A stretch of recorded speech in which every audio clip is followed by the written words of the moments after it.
Good. We have a great history, and thank you so much for, coming in and helping us out, corporate services. Thank you. I'm thrilled to do it. Yeah. I'm impressed that Mark would have me back. Oh, I'm grateful for that. Yeah, And of course. Tire to avoid all the legislative changes that were coming, and now I'm right in the middle of it. Everything's different now. Yeah. I should have, stayed and figured it out, but I left it to the young lad. There you go. And Yeah. now I'm paying the price. Well, welcome. Thank you so much. Thank you. Yeah. Chair. So before we get started, just like the National Day for Truth and Reconciliation each year, September 30th marks the National Day for Truth and Reconciliation. The day honors the children who never returned home and survivors of residential schools, as well as their families and communities. Public commemoration of the tragic and painful history and ongoing impacts of residential schools is a vital component of the reconciliation process. This federal statutory holiday was created through legislative amendments. Thank you. And we would like to acknowledge that many Indigenous nations have long-standing relationships, both historic and modern, with the territories upon which we are located. Today, this area is home to many Indigenous peoples from across Turtle Island. We acknowledge that our watershed forms a part of the treaty and traditional territory of the southeastern Anishinaabe. It is on these ancestral and treaty lands that we live and work. To honor this legacy, we commit to being stewards of the natural environment and undertake to have a relationship of respect with our treaty partners. Okay, so we're going to adopt the agenda, and there's a revised resolution. We're going to, an addition is going to be added to our closed agenda. So can I have a motion to approve the agenda? Jerry, seconder? Kriya? All in favor? Carried. Great. Any declarations of pecuniary interests? None seen. Can I have a motion to approve the minutes of July 24th? Jerry? Peter? Any comments, questions? All in favor? Good. Okay. We have no deputations. We were going to have a presentation from Zoe Madger from Kawartha Land Trust, but maybe our CAO can just say a few words. Yeah, sure. She sends her regrets for not being able to do a presentation.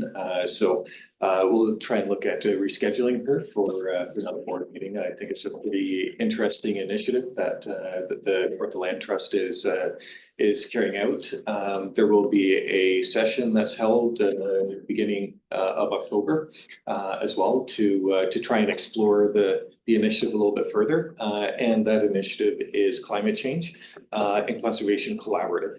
So trying to advance things at a regional scale as opposed to little bits across the landscape. So a great opportunity to bring a number of organizations together with a similar interest and try and achieve some bigger gains. Yeah. So yeah, as I mentioned, we'll try and reschedule that for another board meeting, and that will happen actually after the consultation has been had with a number of the individuals. So there might be a little bit more to report on as well, which is great. And if any of the board members here would like to participate, let me know and I can send you some information. You have to register though. So I know a couple people from the Environmental Advisory Committee are going. So they're trying to get as many environmental groups coming together to brainstorm. So it sounds like a really interesting initiative. Okay, so I guess we don't need a resolution because that's not happening. Okay, so we're on to 7.1, permits issued by designated staff. Matt, Thank you. Through you, Madam Chair. As found on page 13 of the agenda, we are reporting for the months of July and August. During July, we issued 19 permits, where 95% of them were deemed complete and issued within the timelines. With respect to the provincial timelines, we received and issued 100% of the permits. During August, we issued 38 permits, where 95% of them were deemed complete, and 100% were issued within the timelines. With respect to the provincial guidelines, we reviewed 97% and issued 100% of the permits within the timelines. We are seeking resolution that the permitting performance report be received. Thank you. great. Are there any questions for Matt? Okay, so can I have a motion to receive that, Jerry? And Kriya, all in favor? Carried, right. Okay, 7.2, permit for board approval, 7 Cops Cove. That's in my bailiwick. So, okay, Matt, Thank you again, and through you, Madam Chair. As found on page 22 of the board report, an application has been made for a lot of record with an existing gravel driveway, residential dwelling, detached garage, docks, and shoreline and a retaining wall. Located on the west shore of Pigeon Lake between Walnut Shores and Macy Lane in Bobcaygeon. The existing gravel driveway, detached garage, and shoreline docks and retaining wall are to remain. What is proposed is the construction of a residential dwelling and attached deck with a septic system. Through the review process, the design of the applicant has attempted to meet the Kawartha conservation policies, upon which the proposed development almost meets all criteria with exception to the balance cut and fill rather, and a small portion of the septic mantle being approximately 10 centimeters below the regulatory flood elevation. The property is constrained, and through engineering review, it has been determined that that any further reductions using engineered flood storage and raising the septic are not feasible. It is the opinion of staff that natural risk will be minimal and for the proposed development, and that there will be no feasible alternative to further reduce the fill placement below the elevation.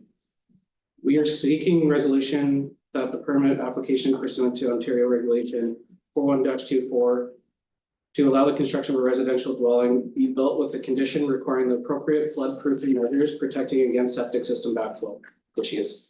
Thank you. any questions? I just have a quick question, just wondering, you talk about the septic mantle, so what part of that field is the septic mantle? So you'll have your drainage pipes come out. Mhm. Underneath that is the mantle. So Okay. the sand below it, that would be in the floodplain. Right, and so, yeah, you could only bring in so much fill, Correct, or else we'd be actually increase the amount of fill that would be coming out. and then it would be higher, and then it would be, I got it, okay, great. I have a question. Yep, Thank Kriya? you, and through you. Thank you for that. Do you sometimes ask the developer, the landowner to adjust their plans? You like to make them smaller so that you don't have this issue? Did you in this case? Yes, through you, Madam Chair. We do that in every single case, and we always try to reduce the impacts on the flood storage because it is removed from the lake's shoreline, so it adjusts So in this case, did they change your plans to make it?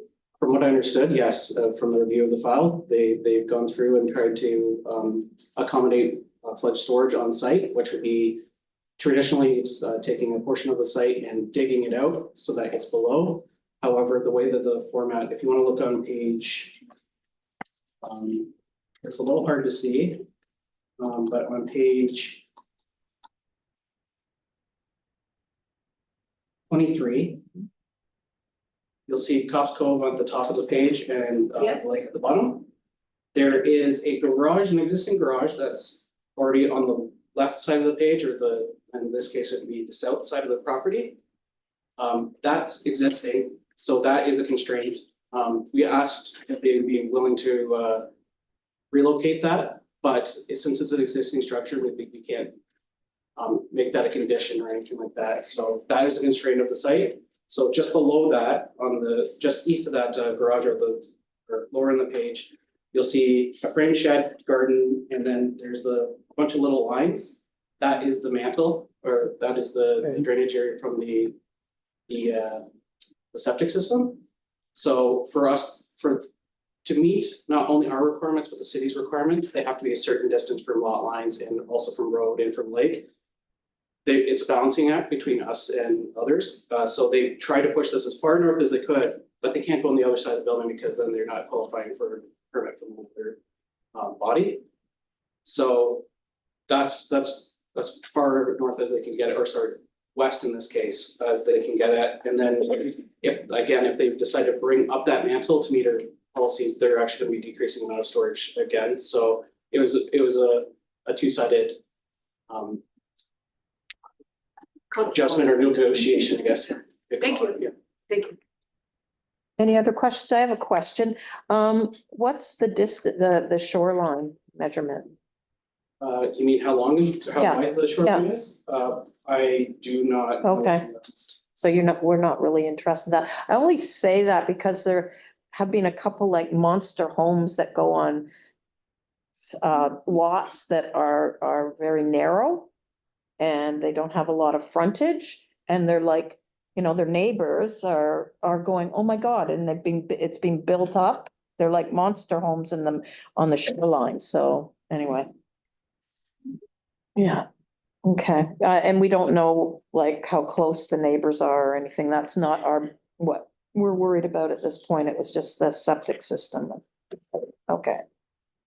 Gotcha.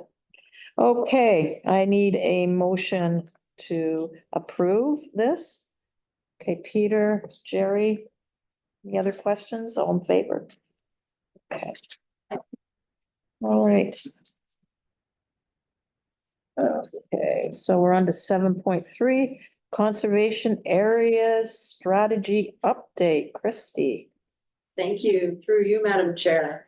As you may recall, earlier this year, I brought forward the draft strategy plan for meeting the province's requirements. So under the new regulation, we are required to develop a conservation areas strategy. Now, the goal of this strategy is really to lay out the values that we have and that we hold when we're making decisions on all of our conservation properties. So it's not really a management plan. It doesn't get down into the specifics of what we're doing specifically on each property, but it really gives us sort of some guiding principles as to how we're going to go about making some of those decisions. What are the values and the objectives that we're going to consider as we go through that?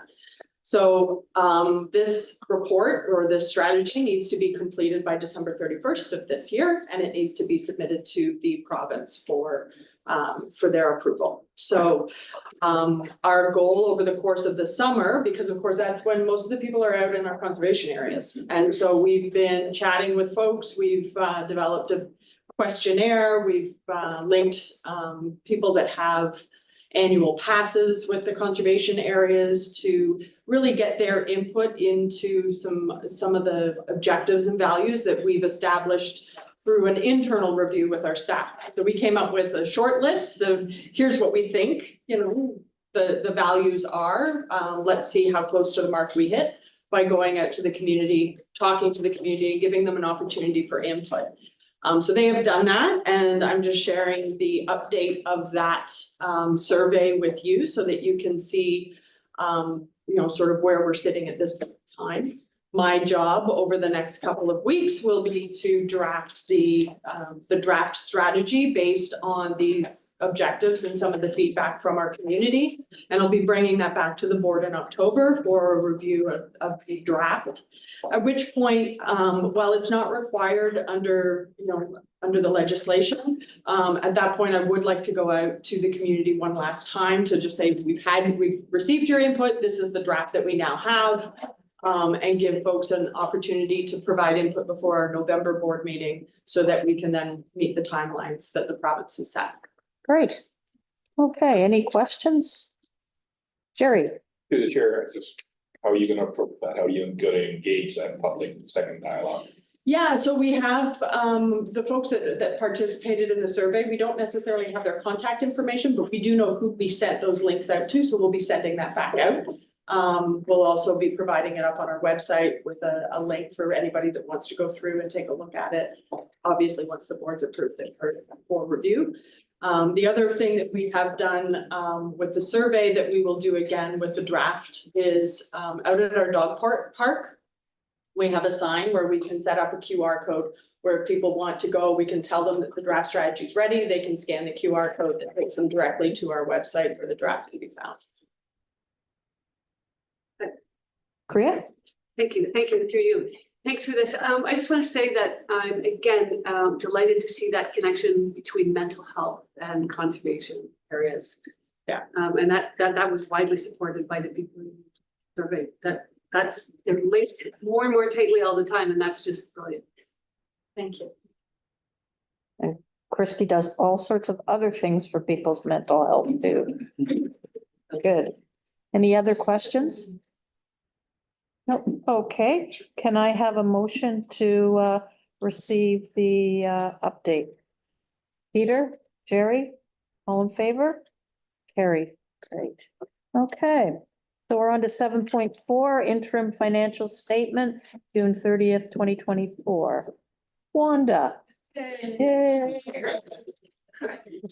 This is a bold I've done in my 8 days here. So you have a report on the interfinancial statement at June 30th that Jonathan provided here for the agenda, and our accountant, business analyst, Alex Nikki has graciously offered to review that with the board, since I'm not familiar with the presentation format nor the categories and everything yet to make up. Alex, Okay, thank you. great. Well, welcome, Alex.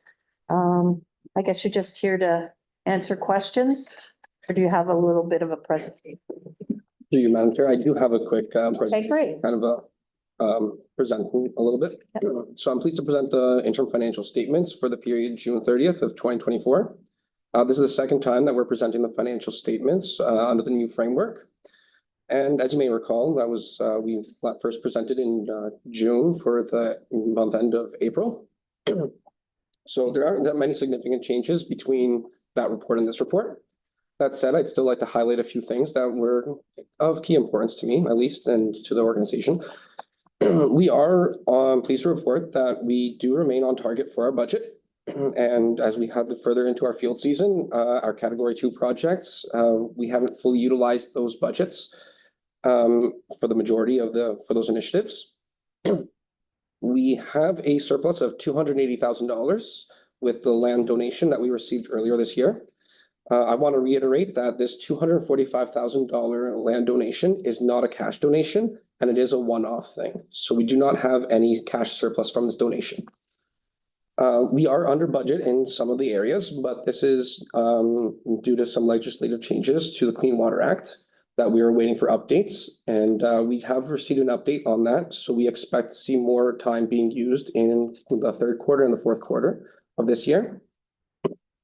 And that we established a new weather station at the end of June. And that was possible through the grant funding. So that was fully funded by the grant. And that's going to improve our weather monitoring capabilities, which I think is very important to us. And in summary, just saying that we've seen some shifts and adjustments for our time, for staff time in some of our projects, but we still remain on course for our budget. We'll continue to monitor these developments closely and ensure that we respond swiftly to any kind of new changes or legislation or project demands. Thank you for your time, and I'm answering questions. Okay, do we have any questions for the interim financial statement? Okay, you got off easy. Can I have a motion to receive that, please? Support it. Okay, Jerry, Harold, all in favor? Carried. Great. Thanks a lot. Thank you. Okay. Okay, so. So we're on to 7.5, the CAO report. Yep, great. Thank you, Madam Chair. I'll just highlight a few items within the report that you have for you. There's a lot going on, as you can see from the report, but I'd like to highlight just a couple of important items. Of course, this time period is important for budgets, so we are busy creating budgets. As you'll note a little bit later, we did lose our financial guy right in the middle of budgets, but thankfully we were able to convince Wanda to unretire Yay. part-time and as an interim. So really thank Wanda for that, and in the meantime we are still working to refine our budgets. And we'll be presenting that next month at the board. We've been busy adapting still to some of the legislative changes that were made, well, not only for the financial side, making sure that things are meeting all of those legislative timeframes and guidelines, but also on the permitting side. So you'll see that there's a note that the forms have all been updated now, which is great, and we are looking at legislative updates to our planning and regulation policies. So those are strictly for compliance. We're not really looking at trying to adjust the policies, just make sure that they're consistent. You'll see a number of communications materials in there. It's been very busy, both on the communications in terms of social media, but also in terms of going out to various events across the watershed, and so we're pretty excited about the positive feedback that we've heard from those. I'll get into a couple of events that are coming up as well as we go forward. But I'll touch on some of the human resource activities. Our summer students, thank them for all the help that they provided. We had a pretty good crop this year. We've been lucky several years in a row, which is great. And they're now going back to school or moving on to other endeavors that they have lined up. We do have an internal change that we have. So our permitting analyst, who is excellent doing the permits, he found another job with us. So I think it's great because we have that kind of ongoing knowledge and an opportunity to mentor a new person coming into a role, which we have yet to have interviews for, but he's moved on to our forestry and landowner services technician since Colleen, who was with us, has moved on to another endeavor. So I know he's going to do well in that because he's a very talented individual, and he likes trees. So I think it works pretty well. We also have Nathan, who's presented to the board a couple times. So we had a retirement with Rob Stavinga, and so Nathan's moved into an acting role for that position, and he's been doing really well with us filling that role and helping out in particular with some of the flood forecasting activities and equipment maintenance. So he's doing a great job. I did mention Colleen. John, I also mentioned. So he's had another great opportunity. So John's a pretty talented individual, and so he's going to a organization that recruits talent, essentially. And so I know he's going to do some great work there. Great that he was here when we had him, but now we have Wanda back. We've got, greatest, talent. So Wanda's, so anyway, he was here for 6 years, 2 years. Like deja vu. So Wanda, if anyone doesn't know Wanda, she was our former director of corporate services for about 33 years. So she's got a tremendous knowledge of the business. As you mentioned, it has changed quite a bit in the 2 years that she's been gone, but she has a great foundational base for all of the work that we do. So very happy to have Wanda back. Thanks. And an opportunity to re-retire, I guess. 2 parties. Yeah. You'll see that there's a lot of work that we're doing. Where as a kind of global context, Warren is doing, I guess would be more appropriate. So we're doing a lot of information upgrades, make sure our data is secure and safe. some amount of testing done to make sure that that's if we ever did get hit with a ransomware attack, which you see in the news fairly regularly, that we have a complete ability to make sure that information's protected and we won't have any gaps in information. So that does require a lot of work, and great that we have Warren on to help us with that. I will mention that the flood hazard mapping program is up and running again. So this is a first come, first serve round of funding. So if there are floodplain projects in your municipalities that you're interested in having carried out, then now is the time. It's great that this is kind of going on for a number of years and consistently. So this is the federal program that's aiming to reduce risk across the country, and Ontario's been pretty successful, and we've been pretty successful over time. I can tell you that we are looking at a project for City of Kawartha Lakes, and we are in conversation with Trent Lakes as well for floodplain mapping projects. So that's great, and this does run, I believe, for 5 years. That's right, so you can so- have more. So so- we've got 2 that you've been working on already. Yes. So, but going forward, other ones can happen also. While we're on that, does that mean we can apply? Brock Township could come to you? Yes, yes. And for- Yeah, so Brock Township could come to us with a request for floodplain mapping, and it's a 50-50 split for the funding that's received, but it doesn't cover up all the elements, so there'd be an additional kind of component as well to carry off some of the administrative works that they don't qualify for the funding.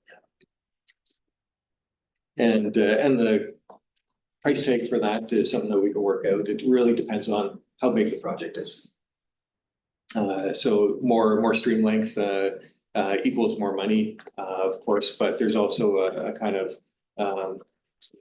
gravity that's achieved with the project in the first place. And as the project gets bigger, then you still maintain that more or less the same cost there. So cost savings for bigger projects.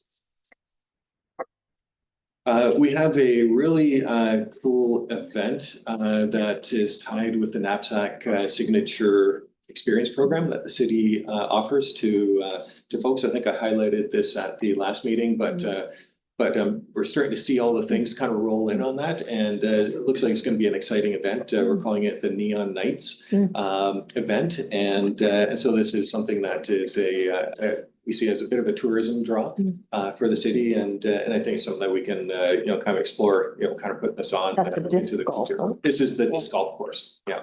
So glow in the dark everything tied with that. So pretty cool. The international plowing match is also imminent. I'll call it. So it'll be going on. I believe it's next Tuesday through to Saturday. So that's coming up really fast. We're partnered with the City of Kawartha Lakes in their municipal area, and we've also partnered from a CA perspective with Ganaraska and Lake Simcoe and Ducks Unlimited. So we'll all be kind of in that And booth Conservation together, and Ontario. Conservation Ontario, yes. So we'll be in the booth for the full, I think it's 5 days of the plowing match, which is a pretty big event. Typically draws in about 70,000 people over those number of days. So we're pretty excited to be a part of that event, and we're building one of the signature features as well, with some help from a couple of good friends around the watershed, one of which sitting around the table. So fantastic. So we have a number of trees that are going in, and so that is going on, and it looks pretty cool. I'll say at this point. So it's not finished even yet. So it's pretty exciting. Very happy to work with city and be part of that plowing match.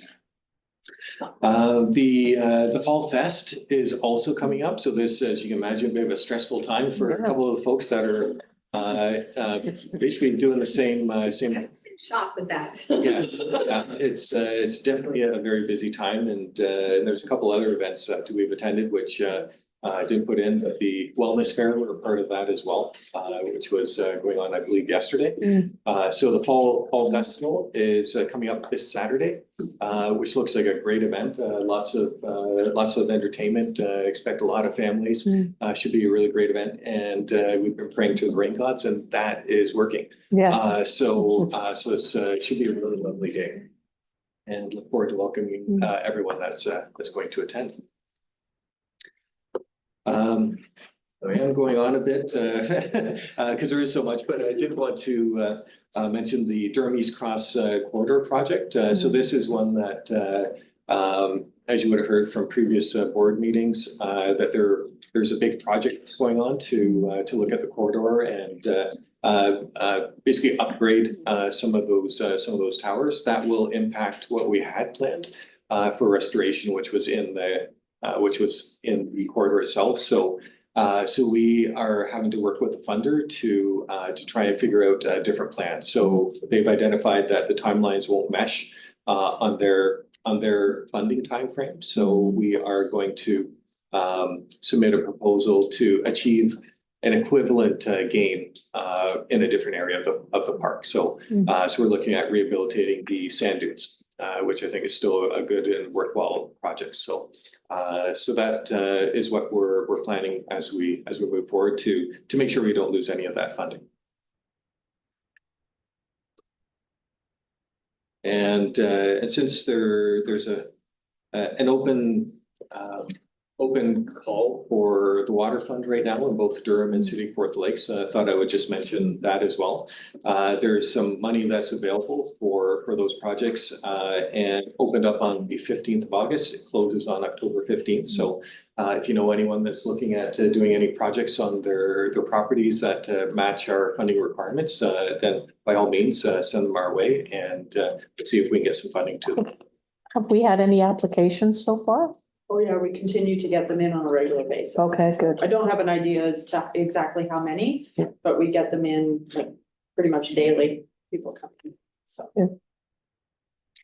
Great. And our fall native plant sale is going on till September 3rd as well. So if I was interested in native plants, then you see lots of things going on here at this time. So and we are, you'll see a new landscape feature here at Kent Reed in the coming months. So looking at commencing that at the end of September, just after the fall fair. So we are looking at, there's a drainage issue that we have from our parking lot as it runs across. So with some of the big events that we've been having, ending up impacting some of the infrastructure that we have. So it's getting close to the field center that we have and impacting that. So we're looking at making sure that drainage moves on beyond into that front area of the lawn and put in a rainfall garden. So that'll be a nice LID feature, but also a good demonstration project for everyone, and addresses a practical problem that we have. And I'll mention maybe one more thing here, which is some of the work that's going on in environmental monitoring and the dashboards. This is our initiative to make sure that we have open data. And of course, it takes some time to maintain those. So what we are doing is we're trying to streamline that process. And so we've got someone that's got an interest in scripting and is pretty good at it. So what he's doing, scripting is where you create a bunch of commands and a program runs to do whatever you ask it to. So in this case, what it does is it pulls from our database. It's called Whiskey, which I love. But it pulls from that database and extracts all the information into a usable form, and then that allows us to publish the information on a much more frequent and reliable basis. No human error. So it's I think it's a great work that we're doing in order to find some efficiencies in that process and to have some sustainability there. So I think I committed at that point to maybe stopping what I was saying. But suffice it, there's lots going on, and be happy to answer any questions that the board may. Thank you. Great, thank you. Any questions? So, Mark? Tracy? One question, that the Durham forest, is that the vegetation management that they're doing under the lines? Is that what the production is? No. They just done them 5 kilometers south through that whole border, so I was just curious. Yeah, no, they're actually removing and upgrading their transmission towers on one of the lines. And so as a result, they have in 2020, so the project that we had was planned to finish in 2026. And then in 2027, they're coming in and ripping out all the towers and putting in new ones because they're increasing the voltage. So as a result, it would just rip up everything that we had just restored. So we're pausing on that project and hopefully going to partner with Hydro once this is all done to continue with that project in 2027. And in the meantime, look to shift our funding more to the sand dunes, as Mark said. Look to partnering, are they like implying that they will partner with They someone? have heavily implied. Perfect. I know that group really well down there, so if you need help, let me know. Yeah, thank you. Jerry? Through the chair, yes. So I've had lots of conversations with Ontario Hydro for that corridor upgrade. And they do seem very willing Yes. early. Yeah. How it plays out, I have no idea. Great talking points, but again, how it plays out, I don't know. I just wanted to say, Mark and I went to Conservation Ontario on Monday and learned a lot. And I said this at council, and I was not aware that there were 3 100-year storms in 1 month in Toronto. It was like, I knew there was one, but I never knew there were 3 at 130 millimeters, one of them. So it was like things that you hear. And there was some good news, though. There's some Great Lake funding that would also possibly take in us also. So it's something to look for down the line. Sounds like the federal government wants to really protect fresh water, so see going forward. Okay, thanks, Mark. Thank you. Okay, can we have a motion to receive the CAO report, please? Priya and Tracy, all in favor? Carrie, great. Okay. Correspondence, 89. 99. Do you want to speak to that, Mark? Sure. Thank you, Madam Chair. So there's 3 pieces of correspondence there, 2 related to legislative proposals that are out there, and an acknowledgement from Fleming College on the letter that was sent from the board to them. What I'll do is maybe highlight the last piece of correspondence, which I think has probably the most potential impact on our business. And that is on improving accessible built environment standards. So that applies to our trail systems and some of our infrastructure as well. So there's some requirements for ramps that have a certain kind of grade to them. And there are some requirements for trails as well. So with the comments that have been put forward indicate that there should be some clarification on some of the terms that are presented, as it will affect all conservation authorities. So our trails might be considered wilderness trails. But some of those definitions are a little bit like not as clear as you want them to be. And so the applicability of those standards and ability to meet them are also unclear. Or would cost a lot of money. And Conservation of Ontario is pushing back on that. Yeah. Yeah, with all their comments, so So like a bench every 30 meters, like that's could not possibly do that. I have a question on the letter back to me. What courses, because it wasn't clear what courses have been nixed or whatever, that could affect us as a conservation authority hiring. I'm not sure which environmental courses were stopped. yeah, and Christy might have a better knowledge on that than I do, but I recall that we would have a significant impact essentially from the cuts. So ecosystem management and the technician program were cut. That's the huge. Technology. Technology, yeah. The GIS program, I believe, was also cut, which is one that we draw on. Yeah. The enforcement was also cut. Natural resources course was cut, and sometimes we benefit from that. So all of the courses that we would traditionally look at, either gaining candidates Yeah. from for employment, or seasonal help, or placed co-op placements. Yeah. Credit for product, those opportunities are all off the plate. But ecosystems management hasn't been cut, just ecosystems technology is. So the ecosystem management technician program is the 2-year program. Right. That has stayed. Okay, The 3rd year, the optional 3rd year for a technologist right, position, gotcha. that was cut. So that's Okay. that's where the credit for product and those other sort of larger scale projects where we have a lot of collaboration with, Yeah, they were gone. But the environmental technology program, which is essentially our water sampling, that's where we get all of our water Yeah. sampling, summer students and stuff, that is completely gone. There's not a 2-year, not a 1-year, not a nothing. so what's the closest college that would offer those courses in Ontario? Do you have any idea? Durham. Durham? Yeah. Okay, Comfort. so there's, Georgia. so there are a few places still to draw on, okay. All right, thank you. Okay, so need a motion to receive the correspondence, please. Peter, Kriya, all in favor? Carried, great. Okay, we're on to 8.1, Climate Change Strategy Implementation Plan. Nancy, Through you, Madam Chair. In 2023, staff developed a 10-year climate change strategy, which was approved by the board this past January.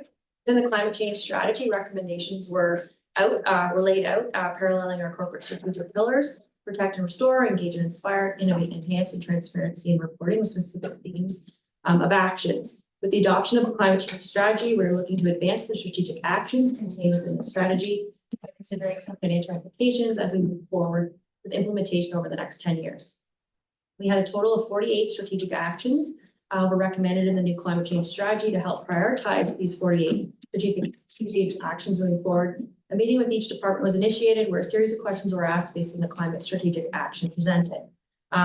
These questions helped base our feedback that we received from them, indicating each of the climate change pillars along with the strategic action was prioritizing the high, medium, and low priorities. Of these 48 strategic actions contained within the climate change strategy, 31 of those actions are currently being implemented through our category 1, 2, and 3 programs across the organization.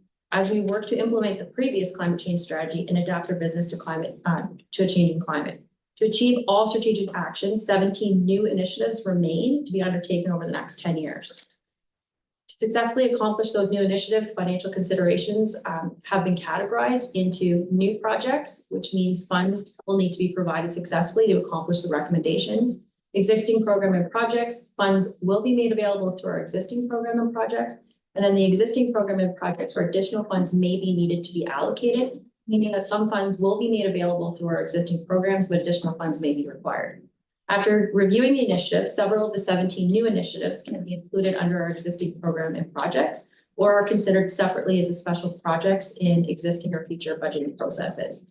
As a result, our focus is primarily focused on a carbon audit and carbon reduction programs to help establish a good understanding of how Kawartha operations can effectively adapt to climate change. The results of the audit will help guide us in understanding how to move forward with carbon reduction implementation projects, as well as provide us with a clear understanding of financial cost to implement those projects, which will influence future proposed investments to implement and update the climate change strategy. With the increase of more extreme weather events, flooding and damage caused from wind across our watershed, increasing hot weather events, and shifting seasonal patterns, which influence the environmental response to these stressors, which in turn our operations and business focus. We are asking the board of directors to consider an investment of $15,000 per year over the next 3 years as an initial investment towards implementation of our updated climate change strategy. great. Well, thank you for that. Any questions, Tracy? Thank you, and thanks for the update there. Would you find the bulk of the funds are going to be needed for the audits and the reporting, and then a component will be for that education and communication out to the public? The bulk of the funds will go towards that audit. To the audit? To the audit. We do have a little bit of those funds going towards the implementation of a couple initiatives such as automatic faucets and lighting. I can't remember. I think it's lighting, but Thermostat. thermostats. But yeah, the majority of it's gonna be getting that audit done, before we can decide where we wanna go forward with it. And that information will go into that bigger Yes, umbrella to push it out for that Yeah. publication and communication. Okay, Yeah. I just kind of wanted a little bit of clarification on that. Priya? Thanks, and through you. Have you ever done a carbon audit? Ever? we have not. No. So this will be looking at buildings, vehicles, The full organization, everything, infrastructure. all the properties. Well, Are there other conservation authorities that have sort of protocol for you, or like they've done it and they can tell you how they did it? yes. So in our research, I'm a big- municipalities have, so we can use some of their frameworks to go with. I know, I'm not quite sure of conservation authorities, but I know municipal. Partners have, yeah.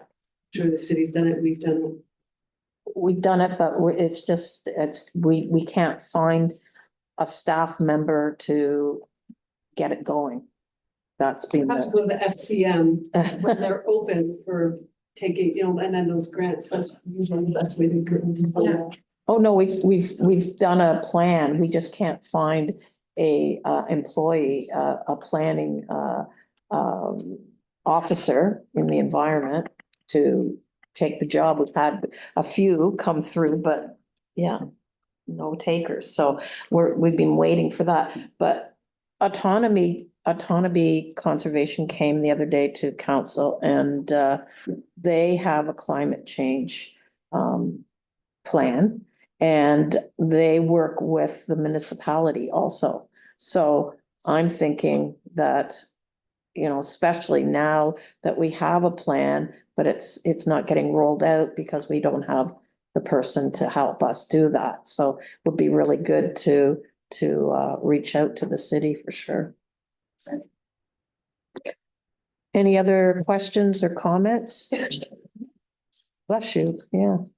No, this is really good. I mean, we have EAC also, and we have a couple people on EAC that are all over wetlands. So they've got some real background and work for the MNR and has mapped all the wetlands and in the city. Anyway, just a comment. Okay, can I have a motion to receive Nancy's presentation and on the implementation plan for climate change strategy? Kriya, seconder Jerry, all in favor? Carried. Okay. All right. I guess, so we also need a resolution for the $15,000 for the next 3 years. So I guess I just did a receipt, but we need that also. Okay, Kriya, seconder Peter, all in favor? Carried, good. Okay. So we're on to 8.2, the Alice program with Christy. Thank you. For you, Madam Chair. You will recall, a couple of months ago, we had a presentation with regards to the alternate land use services program that is currently housed out of the Ontario Federation of Anglers and Hunters. They're looking for a new legal entity to take on the Alice program and administer it across the Peterborough and Kawartha region. And they've approached Kawartha Conservation as the potential legal entity. What that would mean is that we would hire an individual to work with the agricultural community to try and find landowners that are looking to do projects that will benefit water quality and environmental practices. And as a result, they receive funding to do those projects. They also receive a per acre, basically a per acre fee over a number of years. So if they would have received $100 an acre for crops, but they've taken it out of production, they still receive that $100 per acre to service these, to provide these other environmental services. So this is a partnership with Alice National or Alice Canada that has been around for a good number of years. We have sat down with them as well as the Ontario Federation of Anglers and Hunters to really try and get a better sense as to what are the financial implications of us taking over this program. And those are sort of laid out within my board report. These are all very hypothetical numbers based on what they had, what Ontario Federation of Anglers and Hunters have been doing with the program over the last couple of years. So we do recognize that if we were to take on this program as of January 1st, 2025, there would be a certain amount of lag time before we were up and running back up to the level of what they're running right now. We would have to get a person hired, we would have to have them trained, we would have to be trained in how to administer the program and move forward. So we're anticipating that the first year, possibly two, would be a smaller size budget and then slowly grow that budget as more projects and more landowners come online. The financial implications as it's laid out here. Alice Canada traditionally would like a 50-50 split with the host organization. That's kind of what their target is, but they recognize that that's not always feasible. That has never been feasible with the current partnership that they have with the Ontario Federation of Anglers and Hunters. So they have been heavily subsidizing that program to date. And they recognize that coming into the Conservation Authority, the chances are they're probably going to have to continue to do that in the near to mid future. Ideally, the individual that we bring on would also start looking for funding opportunities within our watershed and beyond, corporate opportunities, as well as provincial and federal funds in order to help support the program. But again, that's going to take a couple of years for somebody to get comfortable, figure out what they're doing and start getting those funding applications out. In my conversation with Alice National, I indicated to them that they could anticipate that funding there would be no funding in 2025 that this individual would bring in, because those applications are typically due mid-year. And we haven't written those applications. So we would be looking to apply for funding in 2025 that wouldn't become available until 2026. And so they recognize that. And so they recognize that they're probably going to have to provide a more additional support for us. There is a financial impact to the organization, and most of it would be covered off under our current agricultural programming budget, which is a special benefiting project or a category 2 project with the city of Kawartha Lakes, which is the bulk of where this programming would happen within our own watershed. There are some portions of this program that are being delivered in Peterborough County that are not covered under our watershed. But we have had those conversations with the Otonabee Region Conservation Authority, and they don't anticipate that, they're not concerned about us functioning within their watershed under this banner, recognizing that it's a provincial banner, not the Conservation Authority's banner. If you have any questions, I'm happy to jump in and answer them at this. Jerry? Through the chair, so what doesn't align with the anglers and hunters now? Is it just a money issue? No, it's not really a money issue. It's more the Ontario Federation of Anglers and Hunters is a provincial organization. So they undertook a strategic plan last year where they really identified that they wanted their programming to be more provincial in nature. The Alice Peterborough program is very focused on a small region of the province as opposed to right across the province. And so it really doesn't align with what their new strategic plan is identifying for them for programming, which is really province-wide programming. And that's why they're looking to get out of it. Are they pulling out completely or just don't want to be the legal entity? They don't want to be the legal entity, but they would continue to be a member of the community council. Yeah. Tracy? Through you, Chair. So for what are the funding, what are those new funding partners? Who are they? What do they look like for us to be, with partnership? Like, it's an opportunity. I think the program is amazing. Yeah. But for us moving forward, what would that from the conservation, what would those new partners be? So traditionally, some of the funding that they have received would be from the McLean Foundation for some restoration works. There has been money from Eco Canada, at a federal level. It's very specific to a given region, so when there's specific funding for a region, certainly things like our Environmental Damages Fund, which is the program that we went to for the Durham East Cross Forest project, that's the type of funding that we would be looking for. As well as, you know, some of the other partners like Ducks Unlimited, where when they have like large wetland funding available, so oftentimes they'll go to the Alice partnerships around the province and provide them with additional funding. Depending on the funder, sometimes it's just project money, so it's only money for those projects and for those annual fees. And sometimes it's money to support the administration of the program. So it really depends on the funder and where their focus lies. The typical project would not get done until you had all of the year's fees. So if you have a 5-year agreement that you're going to give them $5,000 a year for 5 years, that money is already in the bank, sitting in the bank waiting. We don't have to fundraise that each year. Harold? Yes, thank you, Madam Chair. I only had one question through you, Madam Chair, and I think you've pretty well gone over it in your presentation here, and it deals with the aspect that we were just operating outside of our watershed. You said Peterborough seems to be all right with this. Are there any other entities that might be concerned about that? And I guess to be the total devil's advocate, is there any legal implications to it at all? So I'll let Mark sort of touch on the piece around working outside of our watershed from a legal perspective, but certainly from a partner's perspective, the two conservation authorities that we would essentially be possibly bumping up against would be the Ganaraska Region Conservation Authority and Autonomy. So whereas we have one conservation authority providing services in another conservation authority's jurisdiction.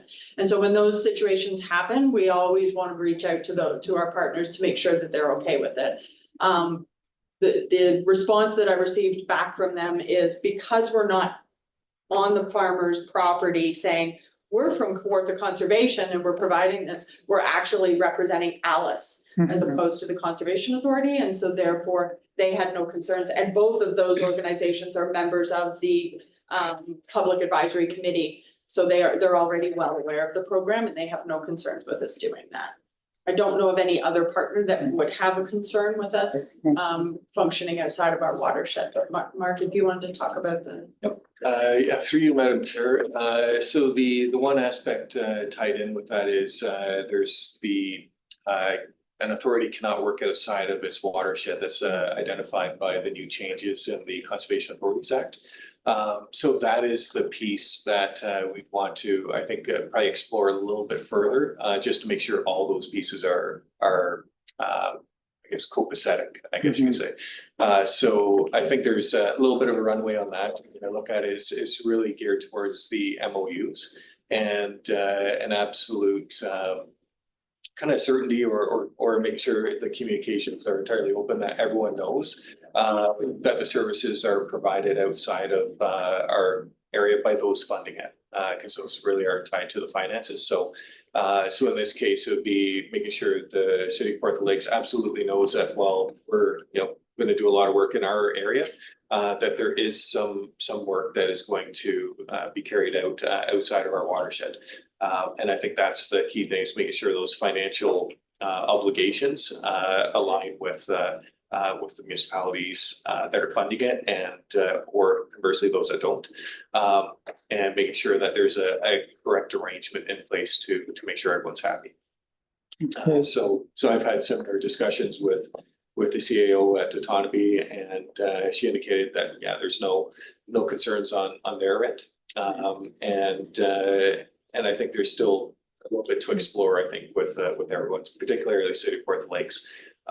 Since we're looking at, there is a fund associated with this, even though it's heavily subsidized as we're planning, but we want to make sure the municipality is absolutely aware that there be some work going on outside of this area, and also inform those other municipalities too, so there's no confusion in the process.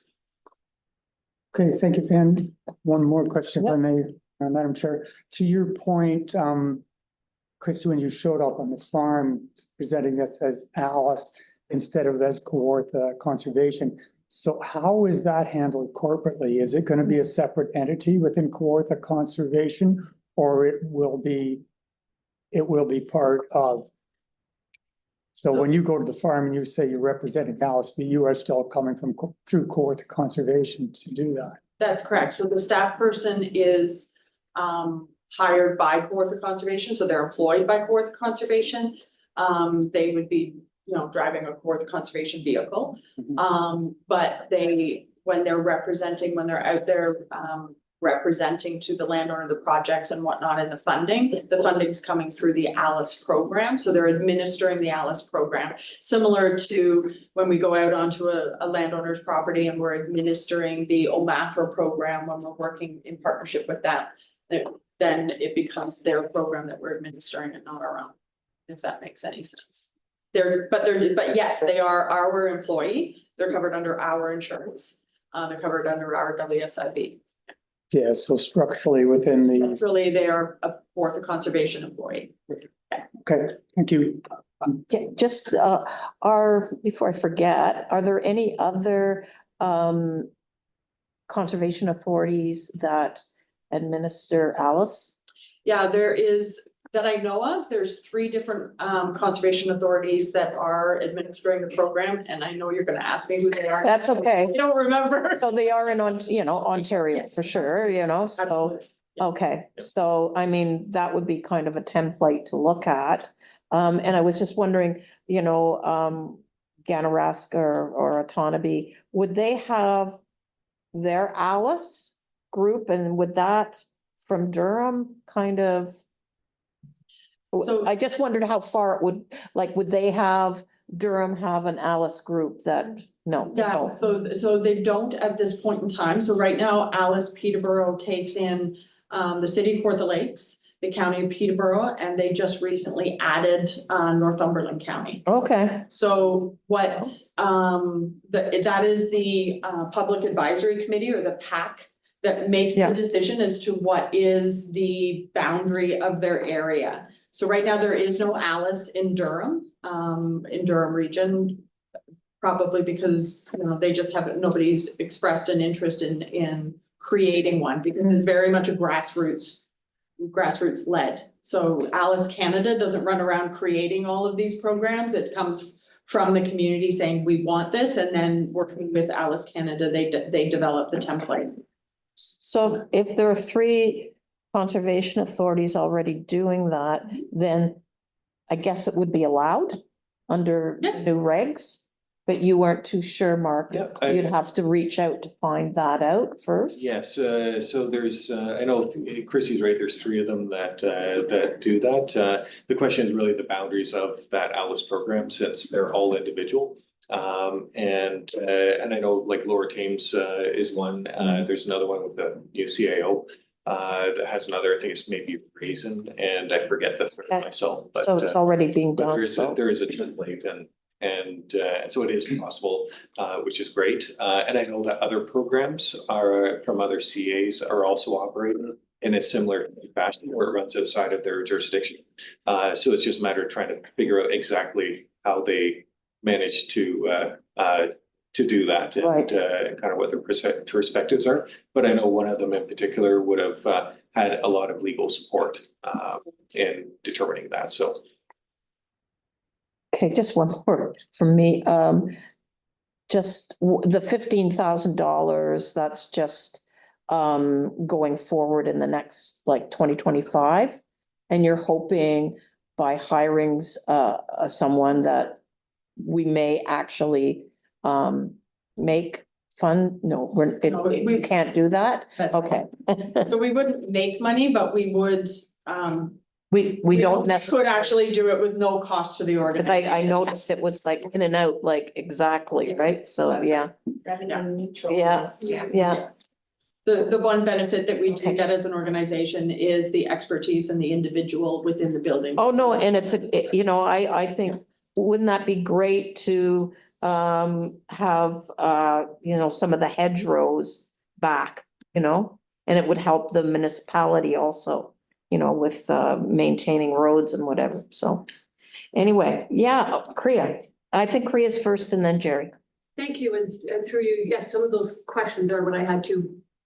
So a benefit to Kawartha Lakes Conservation Authority would be that you get to do more projects around here, just because you have more funding, and that that talent that comes with that staff to help Kawartha Lakes projects, and so just a mutual benefit would be good. Absolutely, and as well, the benefit to our community, right? So a lot of the projects so far have been really focused on the Peterborough region, because that's where the individual's housed from, right? So by bringing the talent closer to Kawartha Lakes, then we end up with the opportunity to really deepen our relationship with our agricultural community. And when we stop to think of the fact that they, you know, 50% of our landscape is agriculture, it's a really important partner to be sitting at the table with. And this gives us something really tangible and really beneficial for those landowners, that we can sit down at the table and say, now we can start a conversation, because now we have something valuable to bring to them. That is absolutely fantastic. And just a question, so if Kawartha Lakes didn't go for this, who might another host be for them? So the only other organization to date that has stepped forward and indicated, done a soft inquiry, I would call it, is the Kawartha Lakes Land Trust out of Peterborough. So they have indicated, like, they've asked the question of what's involved in it, how far those conversations have gone. I don't know. And ultimately, I mean, we could come forward and say, yeah, we're interested, we want to do this. But if the PAC decides, no, we'd rather go with the land trust, then they're going to go with the land trust. We're not the ones with the final say here. It's the community group that sits around the table, of which we are a member, and we always have been. But they are ultimately the ones that get to decide, this is the partner that we want to be the legal entity for this organization. For this program. And I guess it would be forever, right? Until something happens. Until something happens, like the same as what's happened with the Ontario Federation of Anglers and Hunters. They've been doing it since 2017, and so then they, you know, decided that it no longer fit with them. If we came to that same sort of conclusion, then it would be a situation where then we start to look for yet another legal entity. Thanks very much. Okay, Jerry? Through the chair, so that was kind of my point. So they approached Hughes to be the legal entity. Do you know if they've approached any other bodies? Like I said, And maybe, yeah. yeah, that's the dilemma, right? And you don't know if they've been turned down by any other bodies. But they approached you. Yeah. So, okay, so does that mean they didn't approach any of the other conservative authorities? I know that none of the other conservation authorities within this area are interested. They don't have the capacity, they don't have the interest to take it on right That now. extra burden? Yeah. Yeah. That's right. So is Kawartha Land Trust on the PAC committee? I believe so, yes. Okay. Yeah. Well, that was, so we don't really have to worry about going to the province to say, you know, is this allowed? Because working outside of our area. Yeah, I think it's really, when you look at all the legislative changes that were made, it's really geared towards transparency. And so I think if we're transparent in the process, that really achieves Right on, what is. then I have trying to no be looked problem at. with that, okay. Okay, so, there we go. So we need a motion, that Kawartha Conservation make a formal expression of interest in assuming the role of legal entity for Alice Peterborough.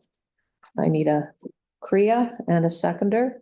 Peter, any other comments or questions? Okay, all in favor? Okay, I think that was it. Everybody, yeah, I don't think.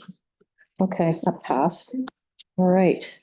Okay, so we're on to 8.3 watershed-based resource management strategy. Nancy again. For you, Madam Chair, I'm here to provide an update on our watershed-based resource strategy. Staff have completed all project milestones to date, including defining guiding principles and objectives, compiling existing studies, internal review of programs to identify risks and priority actions, and as a stakeholder and public engagement survey. The work has culminated into a draft watershed-based resource strategy, which has been provided. Draft has been vetted through our strategic guidance group, of key stakeholders that was established to assist with project review. Our next step is to allow the public the opportunity to provide feedback for a 30-day period. The draft strategy has been packaged with a fresh, modern look that provides a high-level review of our existing programs and services, which include our natural hazard management, drinking source water protection, provincial water quality and monitoring, local environmental monitoring, watershed studies and strategies, conservation authority lands and conservation areas, and enabling programs and services. The strategy addresses watershed challenges, trends, and information needs to identify those various community engagements. To address the community priorities and address the issues and risks that limit the effective delivery of these programs and services, 14 action items are proposed within the draft strategy. For each of these actions, a high-level cost estimate has been identified. Cost estimates were grouped into 3 categories. So we had minor, so no inherent cost; modest, undertaking the action requires a modest additional financial investment; and major, undertaking the action requires significant additional financial investment. Our next step is to present the draft strategy to the public and obtain feedback. We intend to make it available online for 30-day period through the month of October. We will adjust the draft strategy as necessary to incorporate any comments from the board and public feedback. We are asking the board to allow staff to proceed with the public engagement on the draft watershed-based resource strategy for 30-day consultation period. Okay, do we have any questions? Nancy? So again, you're going to reach out through social media. I was wondering, maybe reaching out to, environmental advisory committees in our watershed, that sort of group, to have some sort of input. Yeah, so we will post it on our website for the consultation period. But yeah, we can reach out and send a copy to them individually. That'd be great. No problem. Super. Yeah. Any other questions or comments? Okay, can I have a motion to receive that, please? Okay, Jerry, Tracy, any other questions? All in favor? Carried. Great, thank you. Okay, so we're getting right through this quickly. Okay, 8.4, Board of Directors meeting schedule. Sure. Thank you, Madam Mayor. Schedule for 2025 is presented for your discussion. I think You made that's- me a mayor, that's great, Oh, did I? Yeah. Oh, man, sorry about That's that. okay. She wants the pay raise. Yeah, for sure. Yeah, I just, I looked at the schedule. I'm going to be away, during that time, and I was wondering if the board would be okay if we moved it to, I think this, January 30th, which is the last Thursday of the month. If that's okay, does anybody have a problem with that? Okay, so I guess that as amended. Yep. That's okay.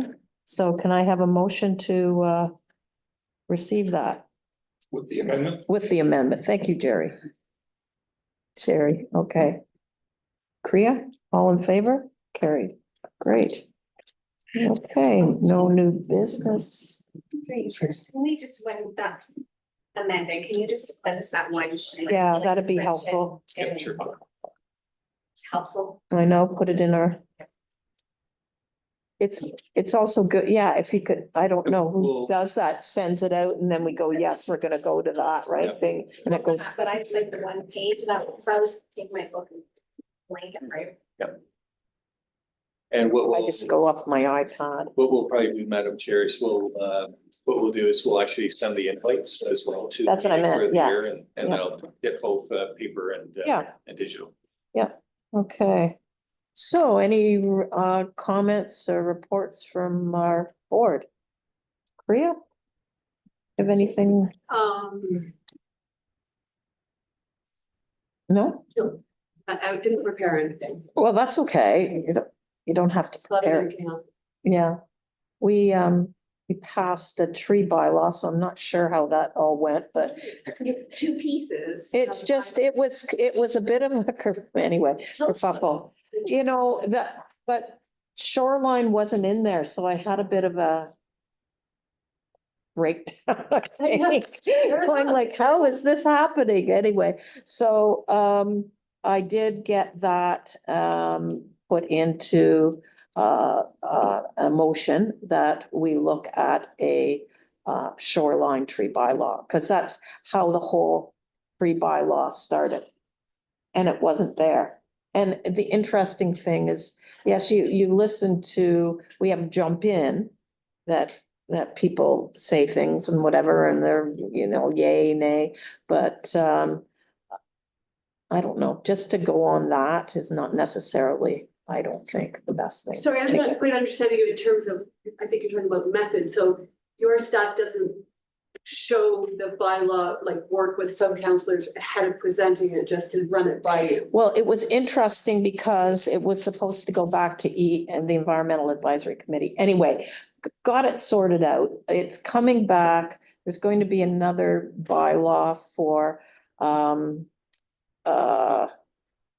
woodlots and another bylaw for urban canopy. So it was the rural area that wasn't going to be part of the shoreline. So I said no. And it passed that we are going to look at shoreline. So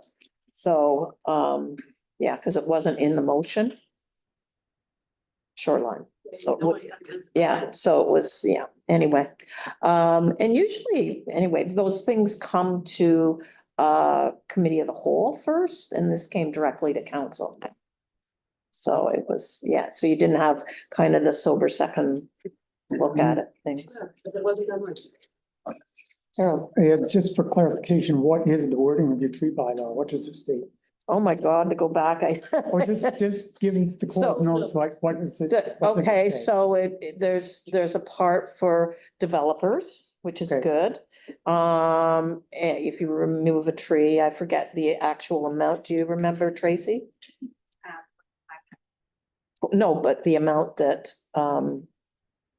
developers per tree and all that sort of, there's a whole, yeah. There's a sliding scale. yeah, We sent it back for further discussion. I mean, we can definitely send you a copy. Yeah. We've been having interment reports for the last 6 years about where we are. In this last stage, there was 5 different categories. We just received it and just moved forward with that when it was addressing the bylaw compliance with the property. Right? no, because the other part is the rural part of it was going, it was part of that also, and that wasn't being sent back. So that's where I added the, No, that's what Yeah, I'm saying. That yeah. part was sent back. yeah, that part, yeah.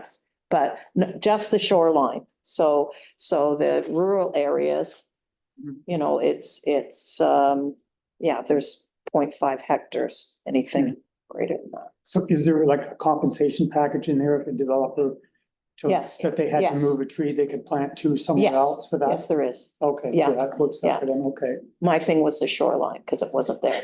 Oh, yeah, yes, I Yeah. could understand that, yes, It's yeah. very fulsome. We can share it with you. Yeah, Okay. Jerry? Through the chair, just so I understand this, your focus is the shoreline for yourself, but the thing was a tree bylaw type of situation. Would you be telling an area farmer what he can do and cannot do? No, so that was part of it, that no, you can't do that. But I brought back a shoreline piece to be looked at. It didn't, it just needs to go back to staff. Because that was in the lake management plans. And that was passed by council. And in that plan was a shoreline tree bylaw. So. Kriya, Sorry, I forgot, I do have an announcement.